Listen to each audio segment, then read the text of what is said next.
Welcome! Welcome to Upside. This is the news edition, Upside News. Brought to you by Leon and myself. Here's the news, and here are our views. So anyway, the top stories we're going to be discussing today are the new US tariffs have taken effect as of 4:01 GMT today. Oh, wow. We are recording this, just for context, on the 24th of July.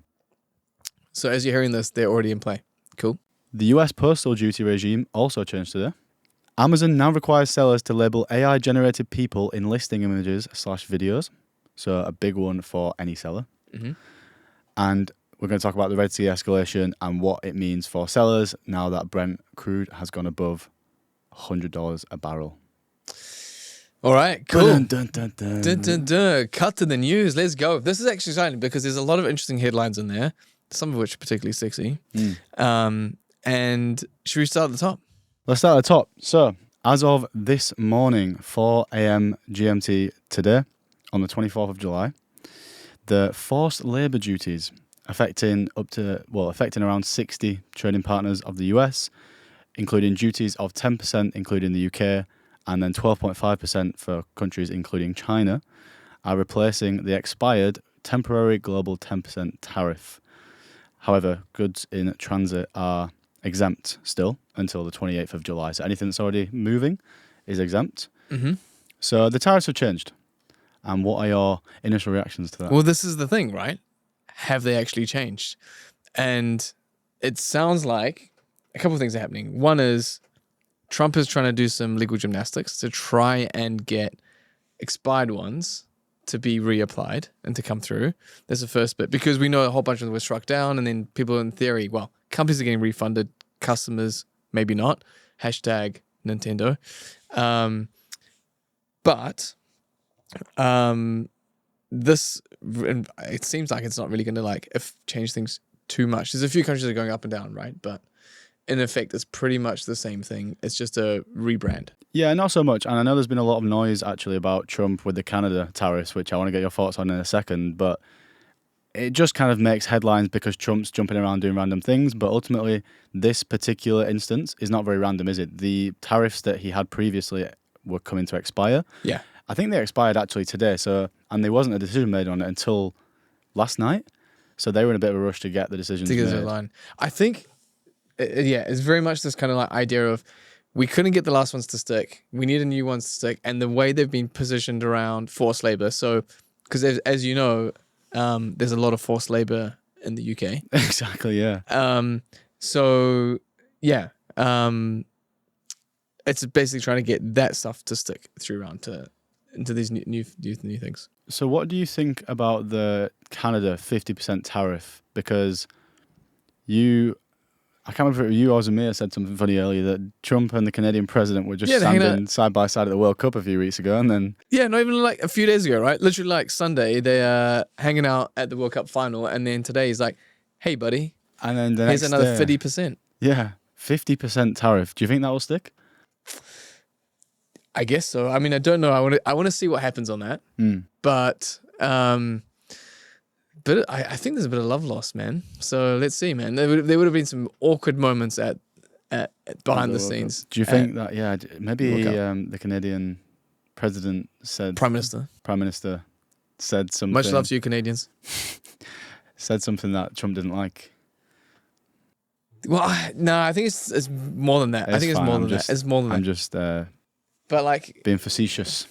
It's all good. But I definitely feel like there's some stuff there, and some geopolitically it's pretty interesting. Okay. I think the summary of all the points we're about to discuss is that costs are going up on the rest of the points. So let's continue to the next point. Let's go. This is pretty much about costs. Yeah, but the whole thing is going to be about costs. So if you want a quick version of this, your costs are going up. So secondly, the US postal duty regime also changed today. So the flat 10% postal duty ended, and full duties now apply to UK to US postal shipments. With new entry Type 13 procedures, and from the 24th of October, mandatory 10-digit HTS codes, plus a customs broker for many shipments. So that means merchant fulfilled US orders just got materially more expensive and complex. Yeah. So first of all, that was a lot of words. Can you explain in more simple terms what that means for sellers? Yes, pretty much what you're going to have to do now, guys, is you're going to need to get all the stuff cleared properly if you're going to post stuff over to the US. And so added complexity, added cost. Now, what does that mean in practice? What should you do as a seller? A couple of things. One, circling back to the point we just made, which is go back and understand your costs and figure out what does that mean to your cost prices, and then what does that mean to your retail pricing? Because you're probably gonna have to increase your retail pricing. Now, we do have contacts that we know, some of the brands that we look after, they sell into the US and they just charge a flat 30% higher for anything going into the US and to the EU actually, and that additional margin just covers this cost and kind of has a little bit extra for them as well. So you will probably have to consider stuff like that. So what I find actually challenging about this news specifically is what were people doing shipping FBM orders from the UK to the US anyway? Well, there are ways of getting orders out to the US relatively fast. Like DHL is pretty quick. How quick are we talking? They're talking like 2 to 4 days, right? So It's which not is too bad.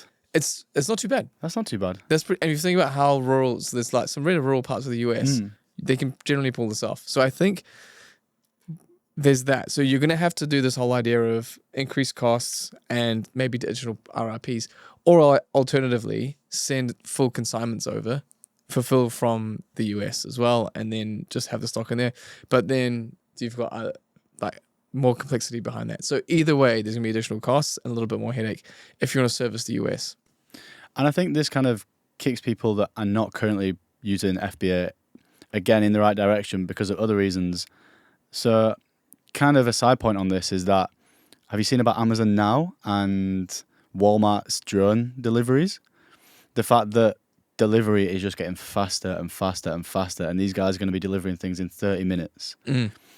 So customer expectations are just going to get higher and higher and higher, and it's going to get to the point where, okay, now Amazon Now is on a few thousand items, and the Walmart drone, I'm not too sure, but effectively customers' expectations are going to continue to be higher, which means that if not now, then it was coming anyway, that you're going to have to start getting things into FBA, because ultimately Prime is going to become even more, it's not going to get any less. We talk about the impact of Prime and how important it is. It's not going to get any less. It's only going to get more and more and more important. Yeah, exactly. You know what crystallizes for me is, on the Amazon delivery trucks, if you look at them on the side, it says ASAP, where the P stands for Prime, something like that. There's a few. There's one that says like, there's more to Prime, a truckload more. Yeah, that's on the big trucks. And on the small delivery vans, like ASAP starts with Prime, well, it has Prime or something. And it, like, I know it's like a tagline that maybe not mean that, but the truth is ASAP, like very fast, and Prime are just getting linked as the same thing. And so back to this point around shipping, you're going to have to get stock into the US probably at some point, and it does make things a bit harder, a bit more complicated. Yeah. That's the thing. I was impressed. I didn't know that you could ship an FBM order in 2 to 4 days from the UK, but depends on the products, but yeah. But it's still not going to be good enough. It's not really good enough now, and it's not going to be good enough moving forward. So, yeah. A good direction for people to be forced into, I guess. I'm 50-50 on that. Because of the category. I'm more in the idea of, like, I guess in some ways making added complexity or making things harder for small businesses, because it's not easy to ship stock into the US. That part of it is actually very difficult. You have to there's a lot of regulatory hurdles that you need to get over sometimes. And so this just makes it kind of like, for small to medium businesses, makes it a lot harder. For larger companies, enterprise level, no big deal, super easy. So I think what it does is it just kind of like limits the scale of business that can actually easily get into the US. And that bit I kind of don't like. Okay. Even if the principle behind of getting shorter delivery times is good, being forced into it this way is a bit hard. Okay. So maybe we need another episode on diving more into the complexities of FBA, because I know in the past we've done FBA versus FBM discussions. Well, let us know, guys, if you drop in the comments, and we'll happily talk about it. All right, let's move on. So Amazon are now requiring sellers to label AI-generated people in listing images and videos. So this is prompted by a New York disclosure law, and we're going to need immediate creative compliance audits across all the accounts because, I mean, this has been happening for a while now. AI images, we know it's getting better and better and better. Mhm. We know more and more images are being used. A lot more brands are Mhm. open to it because Mhm. 9 times out of 10 you can't tell if it's AI. Mhm. So what are your thoughts off the back of this news? You said you can't always tell. I feel like you sometimes can. You feel like you because can? they have this like the AI humans have this like perfect skin glow. Am I wrong? It's like they have like the best, I don't know, beauticians treating them, these AI things. You can sometimes tell. You can sometimes tell, but it depends on the quality. Like the reason I'm so like I find it hard to tell, subtle flex, because our design team is so good. That's that true. The Shout out things to the that design team. Well done. Will, our head of design, is sending me, that's like, "Hey, look at what I made with AI." Yeah. He actually created himself in AI holding one of our brand's products. Oh, that's awesome. So I'm You just can laughing, tell. like, obviously it's him. Yeah. One thing that so on this bit, we as a principle generally don't put humans in the AI, and if we do, it'll be like hands, right? So that's the first bit. I don't know if this rule requires you to label if it's not a full body, if it's just like hands or something, as AI, but you probably should as out of prudence. It's the first thing. But the second part of that is I actually don't see a major problem with that because with food. So I sell a lot of food in there. When we show like a food product on our labels, we have to say this is a serving suggestion. It's not the product, and it's the same idea. I think it makes sense, and it's just making clear to people what they're looking at. So I like it. Okay. Yeah, I mean, I don't mind it either. We've seen it across different social media platforms already. Instagram, I don't know if you've noticed, but if there's ever an AI picture in Instagram, it comes up now on a post. I know it's not necessarily e-commerce, but still trying to have a bit of transparency. And by the way, that is incredible how that engine picks it up. I don't know. Yeah. Because I've seen people like maybe add a hand in to an image, and I'm like, I could never tell in a million years that you have AI'd that in, and Instagram knows. So, and I think this is a good thing. Overall, it's like leading towards the right trend. I think I'd prefer this over just people having pure science on it. So and if it's humans, it's interesting if they haven't gone beyond humans. So just general AI generated images. Maybe that's what's going to come next at some point. You would think so. All right? AI generated images will kind of like get flagged. Because maybe. Why just humans? Yeah, someone think of the polar bears. There you go. Tag your polar bears as AI. Overall, not a problem, but people do need to action this. I'm not sure exactly if Amazon are going to start flagging and removing products if they are not labeled properly, or whether it be they will label it for you. Knowing Amazon, they will just like suppress your listing. Yeah, but they've just changed the title to 75 characters, which is a point that isn't coming up in this news, but we should touch on. Yeah. So 27th of July. You're getting bonus news, guys. It's coming 27th of July is the cutoff. All titles on Amazon need to be 75 characters or less across any marketplace. If you don't do it, the AI of Amazon will do it for you. And that's my point, right? So weirdly enough, they're not going to take products down if they're not changed. They're just going to change it for you. So maybe with the AI thing, they're not going to take it down, but they'll just put... Maybe it'll be a big, ugly mark that says AI, and if you want it to look good, you've got to do it yourself. Yeah. So we'll see, but people need to check that. Cool. What's next in the news, bud? What's next? We're almost there. So, following the attacks on Saudi Arabian tankers... Yes. Oil is now... Brent crude is now above $100, again, as of the 24th of July, when we are recording this. So, we have seen Amazon recently introduce a 3.5% fuel and logistics surcharge in the US. I think it was a bit less in the UK, maybe like 1.5%. I think in Europe as well it was 1.5%. So again, along this trend of your costs are going to increase. Are we expecting Amazon to bring another fuel-related surcharge in? I wouldn't be surprised if they don't. So I hear this affecting things in two ways. Firstly is the fuel surcharge. So once the stock is here, there'll probably be another fuel surcharge. The other part of that is I feel like freight is going to increase in quite considerably. One other thing that's happened concurrently is Panama is reducing the amount of ships going through the Panama Canal because of the amount of water flow and because of El Nino. So I suspect freight costs are going to increase quite considerably. So with that in mind, couple things. First one is if you are planning ahead any production, think to Q4, because we often say this. Q4 planning starts pretty much in Q2, so we're coming into like Q2, Q3. Start planning ahead now, getting your stock together, pre-book everything, get it all in place, because I can only see things going in one direction for the foreseeable anyway. So go on the assumption costs are going to go up, and that way, if it goes down, at the very least, you'll be in a safer spot. Yeah, well, that's it, isn't it? Maybe people seeing the costs go up and maybe thinking, you never know what's going to happen with this volatility. Maybe I'll wait to buy things. Absolutely not, because the supply is just going to take so long anyway that it's going to cost you a lot more in the long term if you're not stocked rather than a percentage above what you're used to paying now. Yeah, so fuel surcharge is going to come in, product costs are going to go up, and freight's going to go up. So things are going to increase. Try and book ahead, get things done. And I wouldn't be surprised if Amazon introduced the fuel and logistics surcharge, then everything goes a little bit down, whatever happens in the geopolitics world, and Amazon just leave it there. I would not be surprised if that happened. Let's see. So there you go. People need to look again at their P&L. I think people are going to be doing a lot of P&L. Well, yeah, I think it's just part of these like general trends, right? That we're seeing, like, this is the current theme essentially. Cost prices are going to increase. There's going to be inflation. So I think just be ready for that. That sounds so doom and gloom. Well, I'm glad you said that, Al. Yes. Because if you are sitting there again thinking costs are going up, Amazon are just into my pocket constantly at the moment, you will be correct. And as we mentioned, it's not going to get... That's it. Sounds like doom and gloom. Give me the good stuff. Yeah, you'd be correct. And basically, it's going to get more expensive, and that's it. So thanks for watching, guys. No, so actually...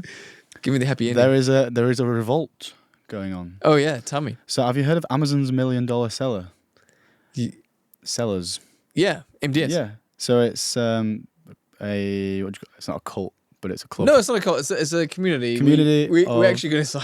We were going to sign up. Really? So yeah, MDS is a thing. Maybe it's fine. I know some MDS sellers. Oh really? So anyway, the 700 members plus 14 billion combined in revenue.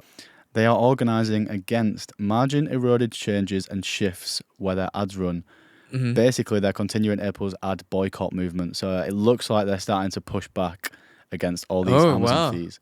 So for anybody worried, nothing you can do for now, but at least it's good to know in the back of your mind that people are starting to push back. There's a revolution happening. There's a revolution happening, and hopefully that continues to progress. Viva la revolution. Can you imagine? Leon's face on a t-shirt, just like our buddy Shay. Yeah. So there you go. Possible good news coming up in the future.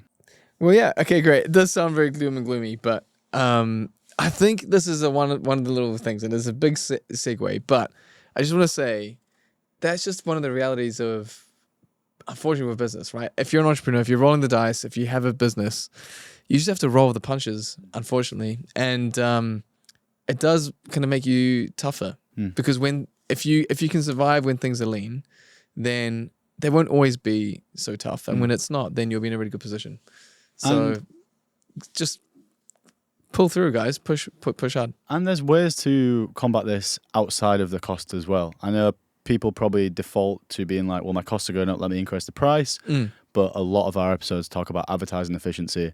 Yeah. People should start looking there. Again, talk to your suppliers, see if you can work with your suppliers. There's a whole bunch of other things you can do. So many things you can do. And we'll put up some episodes on screen. We'll put the links below about where we've spoken about advertising efficiency so far. Because, again, aside from praying that people boycott these fees more, there is a lot more people should be doing to just negate the impact of their margin. And if you ever get really down, send us an email. Leon will happily reply and make you feel happy. So shoot him an email. Just send some smiles. Yeah, he'll send you some love. There you go. I've got a few honourable mentions that I thought I'd discuss today. Okay, let's do it. We've got a couple minutes. Let's do it. Towards the end here, we're going to quick fire some of these. So, did you ever shop at Game? No. Well, it is officially closing down as of that's sad. Pretty much today. Give me some good news. This is like this is darkest episode. Well, the good news is it's still The good news is it's still open in Sports Direct. Oh, great. Okay, fine. Okay. So there you go. I got rapid fire bonus sad news. Oh, people are gonna be so depressed. Can after we put watching some this. like happy kitten Happy memes music. on screen? Well, TikTok Shop is now the UK's 4th largest beauty retailer, Great. Well done, TikTok growing Shop. 60% year on year.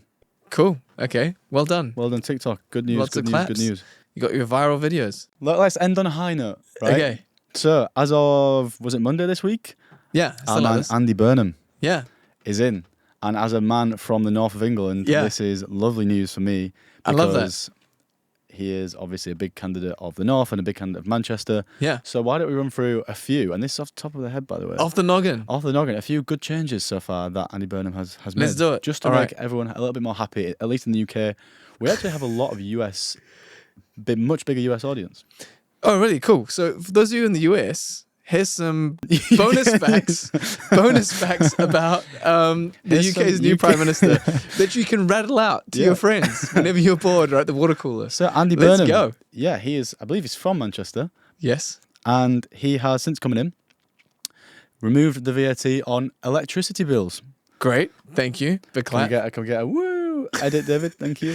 Woohoo! But I thought it was 20%. It was only 5% to begin with. So Oh, okay, fine. So well, some costs are coming down at least. Yeah. Well, 5% is better than 0%. that's good news. So number 2, all bus fares are going to be capped at £2. Great. Fantastic. Woo! Yes. Secondly, there is now a number 10 Downing Street North branch. Oh, really? 10 Because he doesn't Downing- want to come down. Yeah, 10 Downing Street is branching as if it's some kind of,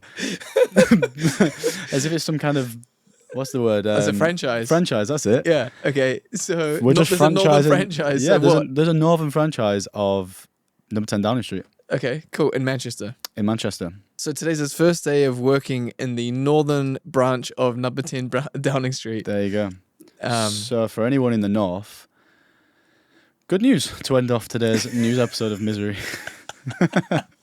okay. Everybody move to Leeds is my thought, because then the value City of my of the house will go up. future. Yeah, there you go. City of the future. I love Because that. Manchester's currently like London now, so Leeds is next. Cool. There we go. All right. Well, On that note, that was the news. Of smiles. These are our views. Hopefully, it was not too glum, guys. We did try and perk you up at the end. So, thanks, Leon. thank you, sir. Thank All you, right. sir. We'll be back next week with another installment of Upside News. Great, and we promise to make it a little bit more happy and perky. Well, I don't think we can make that promise. We're gonna do it. We're gonna do it. All right. I'm Ann Donald. I'm Ann Andy.